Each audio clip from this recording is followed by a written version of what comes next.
एक बार फिर से आप सभी साथियों का मैं आपके अपने चैनल अमन स्टडी पे दिल से स्वागत करता हूं और शुरुआत करते हैं पहले क्वेश्चंस की। जो आपका 5वां क्लास है उसमें जो पहला क्वेश्चन है वो 41वें नंबर का प्रश्न है और पूर्व में जितनी क्लासेस मैंने दी है आपको जो प्रोवाइड किए यहाँ से इस चैनल के माध्यम से वो आपके तरफ से जो रिव्यू आ रहे हैं बहुत अच्छे आ रहे हैं कि आपको पसंद आ रहे हैं। तो चलिए इसी क्रम में हम इस क्लास को भी आगे लेके चलेंगे। जो डिटेल हमने उन सभी क्लासेस में की है वो भी डिटेल इस क्लास में करेंगे। जिन क्वेश्चन पे जितना समय देना होगा वो जरूर दिया जाएगा उसको अच्छे समझने के लिए। तो शुरुआत करते हैं पहले क्वेश्चंस की। और उससे पहले कि जो भी लोग चैनल पे नए आए हो या पहली बार आए हो वो चैनल को सब्सक्राइब जरूर करें, साथ ही बेल आइकन प्रेस करें और अपने सभी साथियों को शेयर करिए अगर आप कुछ अच्छा सीखना चाहते हैं तो चलिए शुरुआत करते हैं पहले क्वेश्चन की। 41 नंबर क्वेश्चन है, कह रहा है कि जो स्वर है यानी कि ए और ए का उच्चारण स्थान कौन सा है। तो हमने पूर्व की क्लासों में पढ़ा है कि ए किन किन शब्दों से मिलकर बना है, पहले उनको जानते हैं। जो ए होता है वो बनता किससे है, सॉरी ये फिर से मैं इसको बता रहा हूं। जो ए है ये बनता, यहां प्लस का मैंने साइन लगा दिया था, अ और प्लस ई, ठीक है, अ और प्लस ई। ये हो गया कंठ, क्या हो गया, ये हो गया कंठ और ये हो गया तालु, क्या हो गया तालु। तो कंठ तालव्य क्या हो गया, ये ए को कंठ तालव्य कहते हैं। ऐसे ही आप जब बड़े ए की बात करेंगे तो ये किससे बनेगा, ये बनेगा अ और प्लस बड़ा ई। तो ये भी कंठ क्या है, ये भी कंठ, ये तालव्य। तो ये कंठ तालव्य जो है आपका सी ऑप्शन है, ये राइट हो जाएगा। बढ़ते हैं अगले प्रश्न की तरफ।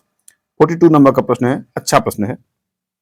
मात्रा के आधार पर स्वर कितने प्रकार के होते हैं। मात्रा के आधार पर स्वर कितने प्रकार के होते हैं, तो चलिए इसका सभी लोग आंसर करिए।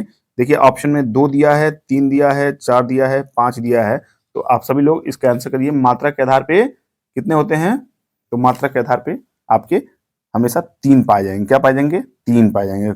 याद रखिए कितने, 3। मात्रा के आधार पे आपको 3 ही स्वर जो हैं वो मिलेंगे। इसमें थोड़ी सी एक जो पॉइंट है उसको नोट करने वाली है। अगर आपसे पूछे कि मात्रा के आधार पर कितने प्रकार के होते हैं स्वर, तो आप इसमें 2 लगाइएगा। क्या लगाइएगा, 2 लगाइएगा। लेकिन अगर आपसे जब संस्कृत की बात की जाए तब आप 3 लगाइएगा। क्या लगाइएगा, तब आप जो है 3 लगाइएगा। याद रखिएगा कि कौन कौन से होते हैं मैं आपको बता रहा हूं। देखिए सबसे पहले हर्षस्व, क्या हो गया, पहला आप नंबर डाल के आप इसको हर्षस्व डाल सकते हैं। ये देखिए हर्षस्व स्वर, जिसको आप मूल स्वर भी कहते हैं। क्या कहते हैं, मूल स्वर भी कहते हैं। दूसरा जो है, दूसरा हम बात करेंगे तो आपको दीर्घ स्वर देखने को मिलेगा। क्या मिलेगा, दीर्घ स्वर। दीर्घ स्वर को क्या होता है, यहाँ संधि स्वर भी कहते हैं। क्या कहते हैं, संधि स्वर भी कहते हैं। तीसरे की बात करें तो आप सभी जानते हैं ये प्लुत होता है। क्या होता है, ये प्लुत स्वर होता है। तो अगर आप 3 की बात की जाए तो ये देखिए 1 और 2 ये हिंदी में हो गए। बाकी अगर संस्कृत की बात की तो ये प्लुत स्वर भी साथ होता है। तो संस्कृत की बात की जाए 3, लेकिन हिंदी की बात की जाए 2। तो आपके ऑप्शन 2 है और 3 है। आप अपने क्वेश्चन के अनुसार इसको टिक करेंगे। अगर 43 नंबर का प्रश्न है, क्या कह रहा है कि वर्ण तालिका के अनुसार हर्षस्व, दीर्घ और प्लुत क्या है। देखिए इसके पहले हम अभी सभी जाने हैं कि हर्षस्व के स्वर के अंतर्गत तीनों आते हैं। तो आप इसको आंख बंद करके आप टिक करेंगे स्वर को। किसको टिक करेंगे, स्वर को। याद रखिएगा कि वर्ण तालिका के अनुसार हर्षस्व, दीर्घ, प्लुत क्या है, स्वर है। अगला प्रश्न है 44वें नंबर का। कितना अच्छा प्रश्न है ये भी देख लीजिए। जिसकी ध्वनि केवल मुख से निकलती है, जिसकी ध्वनि केवल मुख से निकलती है उसे क्या कहते हैं, या वे होते हैं, क्या होते हैं, इसका हमें उत्तर देना है। तो आप सभी जान लीजिए कि जो मुंह से निकलता है वो निर्नुनासिक होता है। क्या होता है, केवल मुंह से निकले। अगर केवल मुंह से निकलेगा तो निर्नुनासिक। या देखिए कौन सा, आपका जो डी ऑप्शन है, यहाँ देखिए मैं इसको टिक कर रहा हूं, निर्नुनासिक। क्या हो जाएगा, निर्नुनासिक। 45वां नंबर प्रश्न दिया है कि कंठ तालव्य कौन सा है। कंठ तालव्य कौन सा है, और अभी आप पूर्व में पढ़े हैं ए और ए कैसे कंठ तालव्य है। जब ए को आप देखेंगे तो यहाँ पे अ और प्लस ई से मिलता है, तो ये हो गया कंठ और ये हो गया तालव्य। इसलिए इसको मिला के कंठ तालव्य जब बनाएंगे तो ए बनेगा। तो ये सी ऑप्शन आपका जो है ये राइट हो जाएगा। बढ़ते हैं अगले प्रश्न की तरफ। अगला प्रश्न है 46वां नंबर का। देखिए ये प्रश्न सब रिपीटेड है। क्या है, ये सब रिपीटेड प्रश्न है। तो इनको तो जरूर आपको तैयार ही करना पड़ेगा। इसको आपको भागना नहीं है। ये सारे प्रश्न आप तैयार कर लीजिए। अब विश्वास मानिए ये प्रश्न अगर आपसे पूछे जाएंगे तो आप आंख बंद करके सही करके आएंगे। ये मेरा वादा है आपसे। तो ए और ए का उच्चारण स्थान है तो आप इसको टिक करिए, कंठ तालव्य। क्या हो जाएगा, कंठ तालव्य। इतनी बार मैं क्वेश्चन की प्रैक्टिस करा दूंगा कि आप चाह के भी नहीं भूल पाएंगे। निम्नलिखित में कंठ ध्वनियां कौन सी हैं, निम्नलिखित में से कंठ ध्वनियां कौन सी हैं। तो मैं आपको बता देना चाहता हूं कि कंठ ध्वनियां कौन होती हैं। आपका क हो गया, ख हो गया, ग हो गया, घ हो गया और अंग हो गया। तो ये जो पहली रो में जो होता है ये कंठ होता है। तो आप देखिए क और ख जो दिया है ये कंठ दिया है। क्या दिया है? कंठ दिया है। तो इस तरह ये राइट हो जाएगा। बढ़ते हैं अगले प्रश्न की तरफ। 48 नंबर का प्रश्न है, ये भी अच्छा प्रश्न है। निम्नलिखित में से हिंदी की कंठ ध्वनियां हैं, तो कंठ ध्वनियां कौन सी हैं? आप देखिए, अभी तो आपने क से लेके वहां तक पढ़ा था। अब अगर आप बात की जाए कंठ की, तो कंठ ध्वनियां मैं आपको लिख दे रहा हूं। सभी ध्वनियां जो हैं, सभी ध्वनियों को मतलब लिख दे रहा हूं, कंठ ध्वनियां कौन कौन सी होती हैं। तब याद रखिएगा कि जो आप जैसे क लिखते हैं, क, ख, ग, घ और अंग, इनके साथ आपको ह को भी लेना पड़ेगा। इसमें वजह क्या है कि ये उच्चारण जो होता है ना, उच्चारण के आधार पर जो होता है, उच्चारण के आधार पे ये इनका उच्चारण जो होगा तो ये कंठ में होंगे। क्या होंगे? कंठ में होंगे। तो कंठ में आप देखिए जरा, ह देखिए आपको मिल रहा है, तो ह आप चाहे तो इसका स्क्रीनशॉट लेके आप रख सकते हैं। ह को कंठ में रखिएगा आप। रखना क्या है, ये पहले से मौजूद है, बस इसको समझने वाली बात है। देखिए घ का उच्चारण स्थान कौन सा है, तो आप जानते हैं क ख ग घ, तो क्या हो जाएगा? कंठ हो जाएगा। बी आपका टिक हो जाएगा। 50वें प्रश्न की बात करें तो 50वां प्रश्न है कि निम्न में से कंठ वर्ण है, कंठ वर्ण कौन सा है? तो अगर आप देख पा रहे होंगे तो ह मिलेगा आपको। क्या मिलेगा? ह मिलेगा।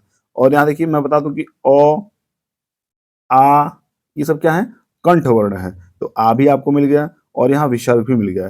ठीक है, तो ये क्या है? ये आपके कंठ वर्ण हो जाएंगे। क्या हो जाएंगे? ये आपके कंठ वर्ण हो जाएंगे। इसलिए बी को आप टिक कर लीजिएगा। विसर्ग आपसे कोई पूछे तो किस में आता है, तो आपको कंठ में टिक करना पड़ेगा।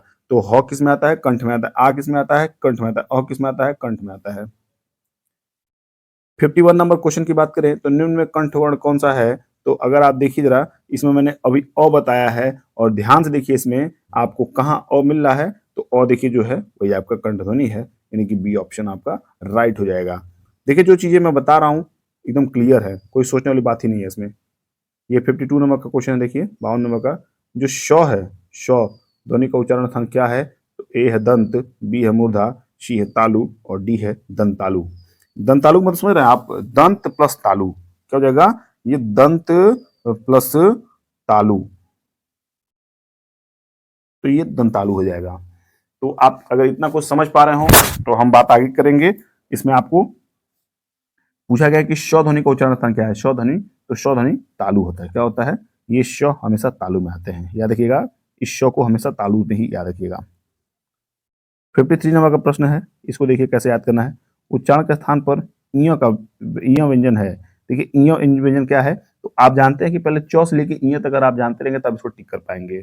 तो पहले जान लेते हैं कि च से लेके ईय तक कौन सा उच्चारण होता है, तो तालव्य होता है। आप जान लीजिए च, छ, ज, झ और ञ। ठीक है, तो ये किसमें होता है? ये तालु में होता है। तो आपका तालव्य है कहीं, तालु मतलब तालव्य। देखिए 54 नंबर का फिर प्रश्न क्या कह रहा है? 54 नंबर का प्रश्न कह रहा है कि हिंदी में, हिंदी की श ध्वनि है और श अभी आप पूर्व में पढ़ के आए हैं कि श किस में आता है? श जो होता है वो तालु में होता है। किस में होता है? तालु में होता है, तालब में होता है। मैं पूरी सीरीज दे दूंगा कि उसको क्या कहते हैं, किन किन वर्णों को। 55 नंबर प्रश्न पूछा है आपसे कि च, छ, ज, झ, ञ का उच्चारण होता है, तो आपको अभी मैं बताया हूं तालु से होता है। किससे होता है? तालु से होता है। 56 नंबर प्रश्न की बात करें तो ये दिया है आपको, निम्नलिखित व्यंजनों में से कौन से व्यंजन का उच्चारण स्थान तालु से होता है? तो आप इसमें देखिए क जो है ये अलग है, ठ जो है अलग है, म है अलग, लेकिन बात जब छ की करेंगे तो ये च वाले श्रेणी में आता है। च, छ, ये आपको मिल गया, तो यहाँ पे आप सी टिक करिएगा। फिर 57 नंबर प्रश्न की बात करें तो इसमें दिया है कि ई, च, छ, ज, झ, ञ आदि का उच्चारण किससे होता है? देखिए ये सारे प्रश्न रिपीटेड हैं, मैं इसलिए आपको बार बार जोर दे रहा हूं कि रिपीटेड प्रश्न जो हैं उन पे आप जोर दीजिए। कहीं ना कहीं एग्जामिनर के दिमाग में यही आता है कि ये प्रश्न अच्छा है इसलिए बार बार रिपीट किया गया है, इसलिए आपसे पूछा जाए और इसी चक्कर में आप इसको छोड़ते हैं और तालब इसका सही आंसर हो जाएगा। 58 नंबर का प्रश्न है, क्या कह रहा है कि किस व्यंजन का उच्चारण स्थान तालव्य है? तो जरा देखिए जरा आप, ग नहीं है, न नहीं है, म नहीं है, लेकिन बात जब झ की जाएगी तो ये आपका तालव्य है। ये 59 नंबर का प्रश्न है, य का उच्चारण स्थान है, य का उच्चारण स्थान है तो य का उच्चारण स्थान ओष्ठ होगा या दांत होगा या मूर्धा होगा या तालु होगा। आप सभी को इसका सही जवाब देना है, आप सभी बताइए, फिर मैं बताऊंगा ही। तो ये हो जाएगा आपका तालु। क्या हो जाएगा? तालु। याद रखिएगा, तालु किससे हो जाएगा? तालु। य जो हो जाएगा जैसे चौ, चौ के बाद छ, चौ छ, जो, झ और इयो।